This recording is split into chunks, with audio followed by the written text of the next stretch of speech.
reading Keith Haring, The Boy Who Just Kept Drawing, by K.A. Haring, illustrated by Robert Neubecker. Haring, The Boy Who Just Kept Drawing, by K.A. Haring, illustrated by Robert Neubecker. There's a boy named Keith. His father taught him how to draw dogs and fish and funny things. His dad would draw a line, then Keith would draw one. Soon the whole page would be full. From that time on, Keith never stopped drawing. In primary school, while taking tests, Keith doodled on the edges of his paper. Handed in his work, his teacher would ask, "Why did you doodle on this important paper?" Keith didn't answer. He went back to his desk and just kept drawing. Keith invited his friends to draw in his backyard clubhouse. Symbols and said each one represented a letter of the alphabet. His friends asked, "Why do you use symbols to write?" Keith drew more symbols. It was his way of answering their question. He encouraged his friends to join him. As a teenager, Keith liked to draw in his bedroom with music playing loud. He would draw on every piece of paper he could find. His mother had to yell over the music, "Why can't you turn that music down and go outside to ride your bike?" He had sold his bike to buy art supplies, so he answered, "Look at the cool drawings I did," and he just kept drawing. When Keith was in high school, he won first prize for his art. A successful couple from town offered to buy his drawing. Keith said, "No, thank you. If you enjoy my art, you may hang it on your wall, no charge." Keith's sisters were shocked. "Why didn't you take the money?" they asked. Keith shrugged. He just wanted to keep drawing. He graduated from high school and went to the big city of Pittsburgh to a school that would teach him about art. There were boys on the street trying something new, breakdancing. He liked the crazy shapes of their bodies as they turned and flipped on the ground. While the music played loud, Keith started drawing wiggly lines. His teacher asked him, "Why are you drawing pictures that look like scrambled bodies? This is not what we told you to draw." Keith knew how to draw. He just wanted to draw in different ways, and he kept drawing. Keith moved to the huge city of New York when he was 20, so he could draw with other artists. He started to draw all over the city, on walls, on sidewalks, and on paper that he hung on lampposts. His drawings were washed away by the rain or torn down by street cleaners.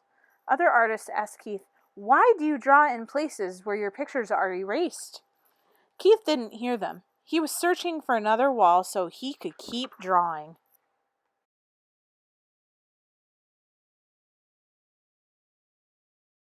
He had a job delivering packages and sometimes rode the subway. One day he saw a panel of black paper on the wall in a station. He rushed outside to buy chalk and came back and began to draw. The white chalk made bright, smooth lines on the black paper. Day after day, Keith filled the empty panels in the subway stations with art.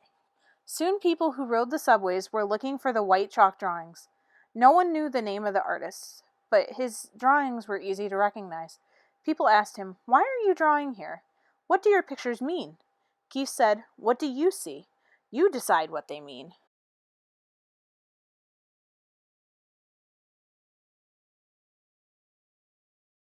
There was trash on the street and people didn't always say hello to each other. One day, he and his friends cleaned up 20 bags of garbage in front of a long wall. Then Keith painted square faces with smiles and body shapes dancing upside down. The neighbors liked the drawings and stopped to say thank you. A policeman came by and lectured Keith. "Why did you do this? I have to give you a ticket because you didn't get permission." Keith paid the fine and just kept drawing.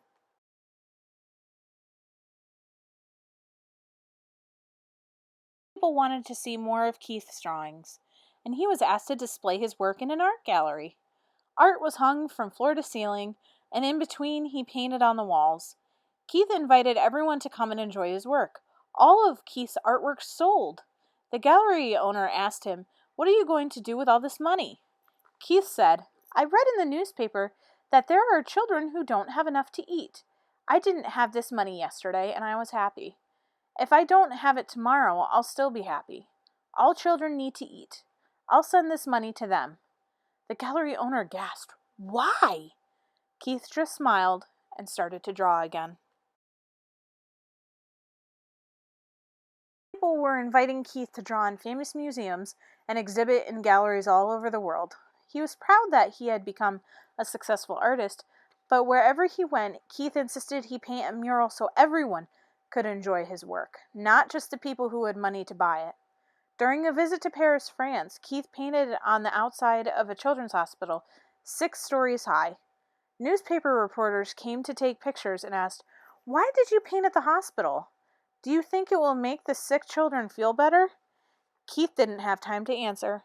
He had to finish the painting.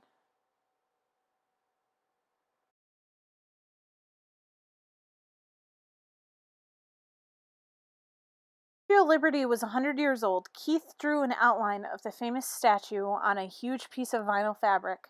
Then he asked 900 kids to help him finish the drawing. Keith told him, "Draw anything.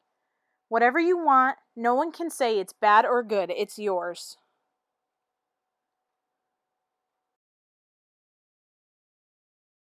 Painting was displayed. People were amazed to see what Keith and the kids had made.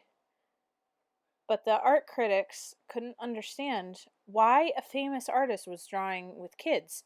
But you know Keith, he just kept drawing. All over the world. He would draw on anything, anytime, anywhere. Wherever he went and whatever he did, he would not stop. He just kept drawing. Now everyone wants to know, and together they shouted, "Why?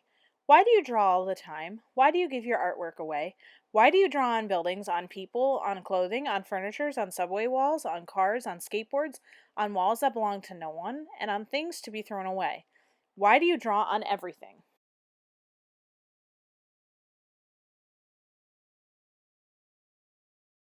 Stopped drawing just for a moment and answered, "I draw all the time because there are many spaces to fill. I give my drawings away to help make the world a better place. I draw everywhere because everyone needs art." Then Keith turned back to the street, took a piece of chalk from his pocket, just kept drawing.